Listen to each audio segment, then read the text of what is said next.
Hey guys, and welcome to episode 2 of the big BPL Road to Glory. And to start this episode, of course, we are starting off with Leicester, as they are lowest in the Premier League at the time of recording. Of course, this can change, but I think I'll keep it in the order that I have done it so far, because I think it builds up quite nicely. The players at Leicester aren't quite as good as the players at Burnley. Burnley aren't exactly the best of teams, but they have got quite a bit of pace. So, heading into our first game, we come against a very nice skilled team, and we do actually win a penalty here in the 26th minute of the match. I think it was Jamie Vardy going into the box and of course winning as the penalty, and then I realised that my left back Schlupp is actually the best penalty taker, so of course we had to put 3 bars of power, put it into the left hand side and make it 1-0 the game. So yeah, that's how the game does end, because the guy does actually rage quit after this. I don't know why he rage quit straight away. Like, it's only 1-0 on FIFA, you can score like 5 goals in 10 minutes or something stupid like that. So of course we are going to put Richie Delat into the side, as he is the next highest player. So yeah, 69 rated right back with like 87 pace is absolutely fantastic. Of course, we have got that Wood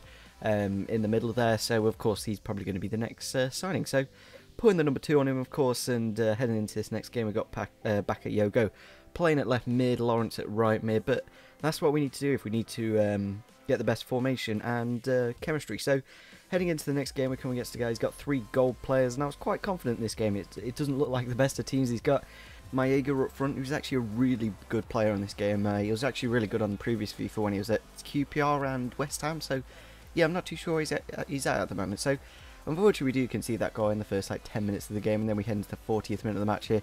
Maega, just look how good he is. He just burns straight past the defence. I don't know, he's got that kind of weird dribbling where it's too far away from him, so you can't tackle him, and then if you do try and tackle him, it fouls him. So I had a really big trouble in this game against him, and in the 48th minute of the match here, get a corner in. Ben Hamer he doesn't do anything. Like, at least go for the punch, don't just stand next to the ball and let it go into the back of the net to make it 3-0. So not exactly the best of game, especially against like a pretty much full bronze team. He's got like 3 goals and something. But a new rule that I am going to add to this series is a penalty save. I think if we do save penalties, it's pretty much the same as a goal. So that's another thing that we can add to the reward list. If you do have any others, I think there was one about going into the Gold Cup and winning it, and then maybe upgrading the next team, something like that would be quite nice, of course. And of course we do save that penalty, so that does guarantee us 1 signing in this game.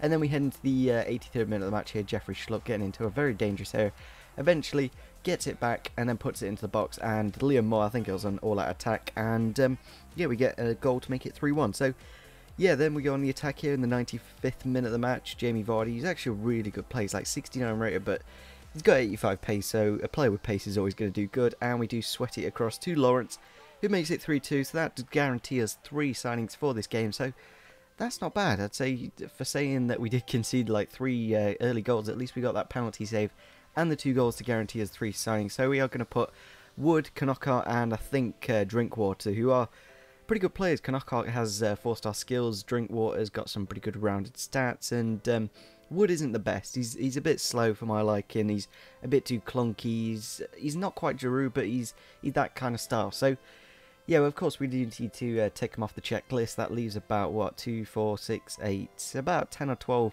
signings remaining. So we're slowly getting through each team, and I think this is about the right pace. If we had any more reward kind of things, I think it'd be a bit too fast. So yeah, please do keep leaving your suggestions in the comment section. It's really nice to see your opinions on my series. And yeah, heading into the next game, we come against quite a nice Italian side. He's got Antonucci, Balzaretti, but apart from that, I'm not too sure of any of the players in the team. And we head into the 15th minute of the match here, winning a penalty. I think Jeffrey Schlupp there was just in the box, gets caught, and of course he is going to step up to the spot with his 67 penalties. And when you put it into the back of the net, it's quite nice to get a nice early lead in the first 20 minutes. Very vital.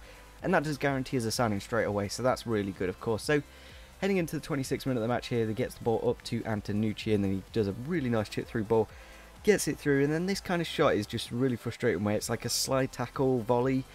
It's unstoppable, literally. It's the most powerful thing on this game, and I think they need to kind of sort it out. And then we head into the 109th minute of the match. I wanted to make some tactical substitutions to get us a bit more pace in the team, but yeah, we pause it, and then the keeper does that. I'm like, do you really, Ben Hamer? Do you really have to do that? So unfortunately we lost that game after, I don't know, it was a bit of an annoying goal to concede, but nevertheless we're going to put the Polish centre back in. Is Walsilski or something like that? I don't know how really to say his name, really. I'm not Polish. So yeah, 71 rated, he's got about 45 pace and 72 defending and 77 physical. So okay stats, but at the same time Liam Moore is a lot better. So we head into the next game. It is against a really nice looking Silver Legion team, and I thought there wouldn't be that many, but there are actually some really nice players in that team. And we head into the 54th minute of the match here.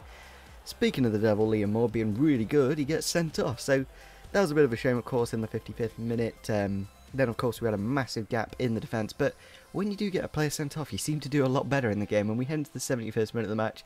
Jamie Vardy runs down the left-hand side, cuts inside, gets the goal, makes it 1-0, guarantees at least a signing. And that's what we really need to be doing, at least getting one signing per game. Because if we don't, it's going to get really stale and really difficult to make all the signings in time until the end of FIFA, of course. So we do unfortunately concede that goal there in the 84th minute. I think we're playing all-out attack, just trying to get as many goals as possible. But at the same time, defensively, that guy didn't do too well, and then he just sweats it across, eventually gets it into a dangerous area, finesses it around the keeper, and makes it 2-1 in the 90th minute. Maybe if we had all of our players, we would have done a lot better, but he had like 3 in the attack, and we had 3 in defence. So, of course, that does guarantee us 1 signing, so I think we are going to bring in Albrighton, of course, the right midfielder. He is a decent player, 78 pace and 74 dribbling. Maybe it's a little bit less, but nevertheless, take him off the checklist. Of course, hopefully he can help us out wide, and we're going to be playing this 4-2-3-1. We've got Powell and Vardy and Knockart and, of course, Albrighton. So quite a strong team, of course, and we come against quite a nice bronze, silver, gold French team. And we head into the 17th minute of the match here. Menez in the box. Very lucky because I put in that like sliding blocking challenge, and he just literally puts it on top of him, puts it into the top left-hand corner and makes it 1-0. And then we head into the 73rd minute. Sorry. This is one of the best goals I've ever scored. What a crazy goal. That's my left back playing centre back, and he just does that. I was putting it on all out attack last 15 minutes of the game, and it was a fantastic goal for like a 61 rated player to score that kind of thing. Really nice technique, and makes it 1-1. And then we head to the 84th minute of the match here. Jamie Vardy, with his nice pace, gets past the defender, eventually gets into a dangerous area to finesse it. Maybe Ruffia could have done a bit better with that, but nevertheless, we end the 86th minute of the match. Really annoying, like that little deflection just took it away from our centre back. Menez with the pace goes around the keeper and makes it 2-2. So he equalises with like 3 minutes left of the game. I wasn't too concerned to lose this game, but 90th minute of the match, we only had 1 back. I think I was trying to get the winner. I don't know why I do. I should just defend and get the point at least, but yeah, he goes through, makes it 3-2, and that's a hat-trick for Menez, and then he shushes me, so that's kind of frustrating, of course, but at least we guaranteed 2 signings with them 2 goals from Vardy and Bakayoko. It was a really good goal. If you want to go back and watch that, like, I don't know what kind of an overhead kick, but yeah, it was a nice goal. And we do, of course, put Morgan and Nugent into the team for the next episode, of course. So if we could smash over 25 likes, great support on the first episode. So yeah, if we could continue that, that'll be absolutely fantastic. Subscribe if you're new to the channel, and leave any comments you want, and see you soon. Bye.